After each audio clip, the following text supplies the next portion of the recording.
அங்க ஒரு நம்மள பாத்துட்டு பாரு இல்ல வரட்டும்டா எனக்கு ஒரு மாதிரியாட்டா இருக்கும் சரி போறதான் போற உசூனு பாத்துட்டு போ. ஓ நான் ஏன் ஓட்டு போடணும்? நான் ஏன் அவங்களுக்கு ஓட்டு போடக்கூடாது? நான் ஏன் நேற்று வந்த கட்சிக்கெல்லாம் சப்போர்ட் பண்ணக்கூடாது? ஏன் சப்போர்ட் பண்ணும் நேற்று வந்த கட்சிக்கு? உனக்கு என்னப்பா, நீ பைத்தியம். நீ என்ன வேணாலும் பேசலாம், நாங்க அப்படியா? நாங்க சரியா தான் பேசுறோம். எங்க அண்ணன் விவசாயம்னு கத்திட்டு இருக்காரு, 15 வருஷமா கத்திட்டு இருக்காரு. அவங்களுக்கு ஏன் யாரும் குரல் கொடுக்க மாட்டேன்றீங்க? வாங்க, நான் யாருக்கு ஓட்டு போடுவேன் தெரியுமா? வெயிட் பண்ணுங்க, இந்த வீடியோல சொல்றேன். ஏன் போன ஆட்சி நல்லா தானே இருக்கு, அந்த ஆட்சிக்கு என்ன குறை? அது அவருக்கே ஓட்டு போடலாமே. அப்ப இந்த ஆட்சி நல்லா இல்லைன்னு நினைக்கிறீங்களா? நோய் என்ன நீ பைத்தியக்காரனவே நினைச்சிருக்கிறல்ல நீ? ஏன் தற்கூரி கூட்டம்னு சொல்றீங்க?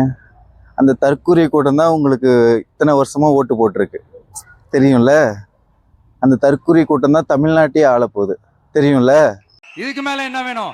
கான்பிடென்டா இருங்க, நல்லதே நடக்கும், வெற்றி நிச்சயம். நிறைய பேர்கிட்ட கேட்டிருக்கேன், நீங்க யாருக்கு ஓட்டு போட்டிருக்கீங்க, நீங்க யாருக்கு ஓட்டு போட்டிருக்கீங்க. நிறைய பேர் நிறைய விதமா சொல்லியிருக்காங்க. ஸோ நான் யாருக்கு ஓட்டு போட போறேன்னு இந்த வீடியோவில் உங்களுக்கு சொல்ல போறேன். நான் யாருக்கு ஓட்டு போட போறேன் அப்படின்னா, 2 வயசு குழந்தைங்க கூட பாதுகாப்பு இல்லாமல் இருக்கு, நிறைய இருக்கு.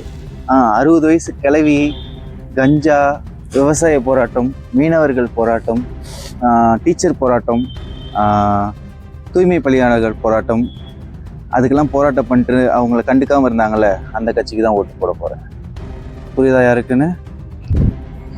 ஏன் இவங்களுக்கெல்லாம் ஓட்டு போடுறேன் அப்படின்னா, ஸோ அவங்களும் நல்லா தானே பண்ணியிருக்காங்க. எங்கள் ஐயா எங்கள் தம்பிங்களெல்லாம் பாஸ் பண்ணி விட்ருக்காரு கொரோனா காலத்தில், அவருக்கு தான் ஓட்டு போட போகிறேன். 10th +2 எல்லாம் எக்ஸாமே இல்லாமல் பாஸ் பண்ணி விட்ருக்காரு. எண்ணி பார்க்க வேண்டும். கொரோனா காலம் எங்களால் பரிச்சு எழுத முடியும். ஆல் பாஸ் போட்டேன், ஆல் பாஸ் கொடுத்தேன். இதை விட இன்னும் என்ன வேணும்? இளைஞர்கள் மாணவர்கள் எண்ணி பார்க்க வேண்டும். அவருக்கு தான் ஓட்டு போட போகிறேன். அப்புறம் எங்கள் அண்ணன் படத்தை விட்டுட்டு வந்திருக்காரு, 200 கோடி ரூபாய் பணத்தை விட்டுட்டு இங்கே அரசியல் வந்து கொள்ளையடிக்க வந்திருக்காரு. அவருக்கு தான் ஓட்டு போட போகிறேன்.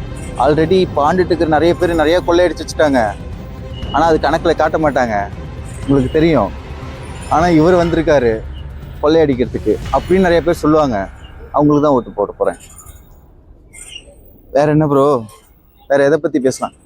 அந்த நாயை துரத்துற ஜூலி, ஹேய் ஓ, ஹே ஜூலி ஓ, அப்படியே காப்பி பண்ணி அப்படியே பேஸ்ட் பண்ணுறாங்க. உங்களுக்கு தெரியுமா? இளநீ குடிக்கிறதா இருக்கட்டும், கண்ணாடி போகிறதா இருக்கட்டும், துண்டை சுற்றுறதா இருக்கட்டும், அப்படியே காப்பி பண்ணி பேஸ்ட் பண்ணுறதுனால தான் எங்கள் அப்பா கெத்ரா ஃபர்ஸ்ட்டில் இருக்கார். யாருன்னு தெரியுமா? அப்பா நம்ம தமிழ்நாடு முதல்வர், இப்போ இருக்க முதல்வர், அடுத்து வரப்போகிற முதல்வர், அடுத்து ஒரு 10, 20, 30 வருஷத்துக்கு அப்புறமும் எங்கள் ஆட்சி தான் வரும் அப்படின்னு ஒரு சிலர் பேர் அவங்களே சொல்லிக்கிறாங்க. ஸோ நீங்கள் யாருக்கு ஓட்டு போட போகிறீங்கன்னு கீழே கமெண்ட் பண்ணுங்கள், லைக் பண்ணுங்கள், ஷேர் பண்ணுங்கள், சப்ஸ்கிரைப் பண்ணிக்கோங்க. ஸோ எலெக்ஷன் டைமில் மட்டும்தான் அந்த வாக்குறுதி கொடுப்பாங்க. உங்களுக்கே தெரியும் எலெக்ஷன் டைமில் எத்தனை வாக்குறுதி கொடுத்துருக்காங்க அப்படின்ட்டு. அந்த வாக்குறுதியெல்லாம் எலெக்ஷன் முடிஞ்சு நிறைவேற்றினாங்களா? நம்ம அப்பா 75%, அதுக்கப்புறம் 80%, இப்போ 95%. மீதி வாக்குறுதி ஏன் நிறைவேற்றலை, ஏன் நிறைவேற்ற முடியல? ஸோ இந்த வருஷமும் அதே மாதிரி வழங்கப்படும், தரப்படும், அமைக்கப்படும், கொடுக்கப்படும், நிறைவேற்றப்படும், ஓசி அப்படின்லாம் சொல்லாதீங்க தயவு செஞ்சு. ஸோ வாக்குறுதியை கொஞ்சம் கரெக்டாக கொடுங்க, மக்களுக்கு தேவைப்படுற மாதிரி கொடுங்க. ஸோ வாக்குறுதி கொடுத்துட்டு ஓட்டு வாங்கணும்னு மட்டும் கொடுக்காதீங்க. பட் ஓட்டு போடுறது எங்கள் கடமை. நாங்கள் யாருக்கு ஓட்டு போட போகிறோம் அப்படின்றது மே 4ஆம் தேதி தெரியும்.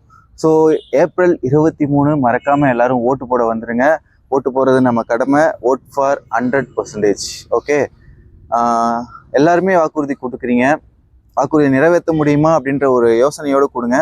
மக்கள் வாக்குறுதி கொடுத்தோன்னா மக்கள் ஆசையாக ஓட்டு போட்டுருவாங்க. 5000 ரூபாய் கொடுத்தோன்னா ஓட்டு போட்டுருவாங்க. பொங்கலுக்கு 3000 ரூபாய் கரும்பு அது இதுன்னு கொடுத்தோன்னா ஓட்டு போட்டுருவாங்க மட்டும் நினச்சிடாதீங்க. மக்கள் வேற மாதிரி, வேற ஜென்ரேஷன். லேப்டாப் கொடுத்த அப்பாவுக்கு தேங்க்யூ. 4 வருஷம் இல்லாமல் 5ஆவது வருஷம் கொடுத்ததுக்காக நன்றி. ஸோ அதுக்கு முன்னாடி 4 வருஷம் படித்த பசங்கள்லாம் லேப்டாப் இல்லாமல் சுற்றிட்டு இருக்காங்க. 4ஆவது வருஷம் லாஸ்ட் தான் கொடுத்துருக்கீங்க.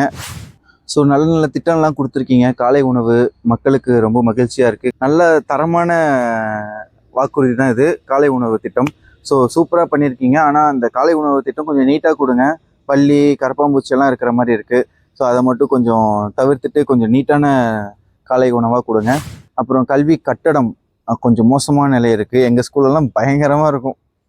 வந்து பார்த்துருந்தீங்கன்னா தெரியும், எங்கள் ஸ்கூல்லாம் அந்த மாதிரி நிலைமையில் இருக்குது. நிறையா கட்டடம்லாம் இடிஞ்சு குழந்தைங்க மேலேயே விழுவுது. ஸோ அதுக்கெல்லாம் யாரும் குரல் கொடுக்க மாட்டீங்க.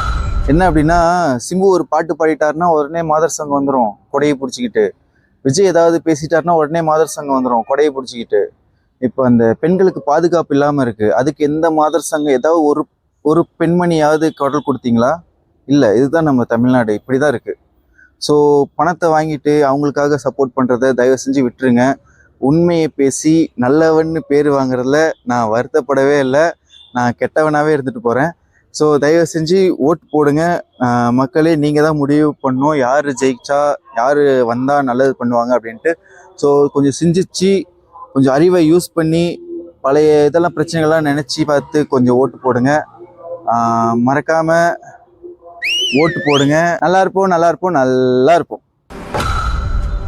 ஓகே மக்களே, இப்போ பார்த்தீங்கன்னா கூகுளில் சர்ச் பண்ண போகிறோம் ஒரு விஷயம். அது உங்களுக்கு சைடில் ஓடிட்டுருக்கோம், அதையும் பாருங்கள். இப்போ நான் பேசுகிறதெல்லாம் டைப் ஆகிருக்கு. அப்படியே கட் பண்ணிடாத. தமிழ்நாட்டின் கடைசி நம்பிக்கை யார் அப்படின்னு நீங்கள் போட்டிங்கன்னா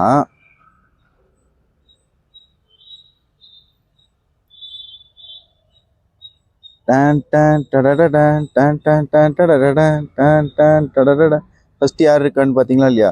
சீமான், விஜய், சீமான், அடுத்து MK ஸ்டாலின், அடுத்து பழனிசாமி அப்படின்னு வருது.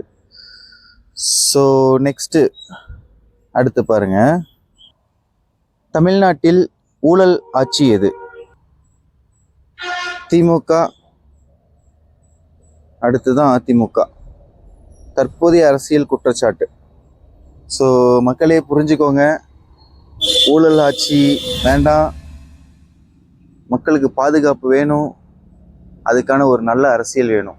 ஸோ 2026 ஏப்ரல் 23 ஓட்டு போட்டுருங்க. மறக்காமல் கொஞ்சம் சிந்திச்சு போடுங்க. தேங்க்யூ. தம்பி என்னண்ணே ஏன் கத்துது? பிஸ்கட் தீந்து போச்சுண்ணே. ஏன் கத்துற?